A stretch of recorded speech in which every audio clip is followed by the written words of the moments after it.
ఇంక ఇదైతే last evening అనమాట. ఫంక్షన్ అంతా అయిపోయింది. ఇక్కడ చూసారా చింతలు ఎంత బాగా ఆడుకుంటుందో. ఆడుకొని అయితే ఇక్కడ అలసిపోయింది. ఇంకా తర్వాత నేను ఫీడింగ్ పెట్టించాను. తనని ఒళ్ళో పెట్టుకున్నానని చెప్పి మా చింతలు ఒక్కటే అరుపులు. అందుకే తననైతే వాళ్ళ అమ్మకి ఇచ్చేసి నేను ఇంకా మా చింతల్ని తీసుకున్నాను.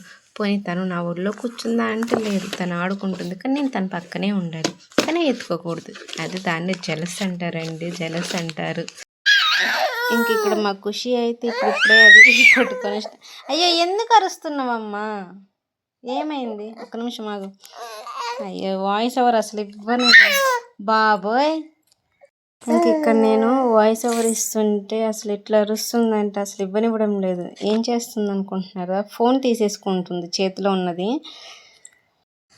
ఇంకా మా ఖుషి అయితే ఇప్పుడిప్పుడే అవి ఇవి పట్టుకొని లేచి నించోవడం అయితే స్టార్ట్ చేస్తుంది. ఇంక ఇక్కడైతే వాళ్ళ వదిన వచ్చింది ఆడుకోవడానికి. రావే నా దగ్గర ఆడుకుందు, రా రా అని పిలుస్తుంది. దానికి ఏం అర్థం కావట్లేదు. ఇదేమో ఇది నాతో ఆడుకోవడానికి రావట్లేదు అనేసి అంటుంది. ఇంతలో ఖుషి వాళ్ళ బావ వచ్చాడనమాట. నా కారు అనుకుంటూ వచ్చేసాడు. అది తీసుకెళ్ళిపోతుంటే చూడండి ఎలాగైతుందో. ఇంక ఇక్కడైతే ఎవరు టాయ్స్ వాళ్ళు పట్టుకొని అయితే ఉరుకుతున్నారు. ఇక్కడ అయానాని నువ్వు పట్టుకొని వెళ్ళిపోతే మరి పాప ఏం ఆడుకుంటుందమ్మా అనేసి అంటే మళ్ళీ వచ్చి తనకి ఇస్తుందన్నమాట. ఇంకా ఆ తర్వాత అయితే అందరం అలా బయట కూర్చొని అయితే సరదాగా మాట్లాడుకున్నాము.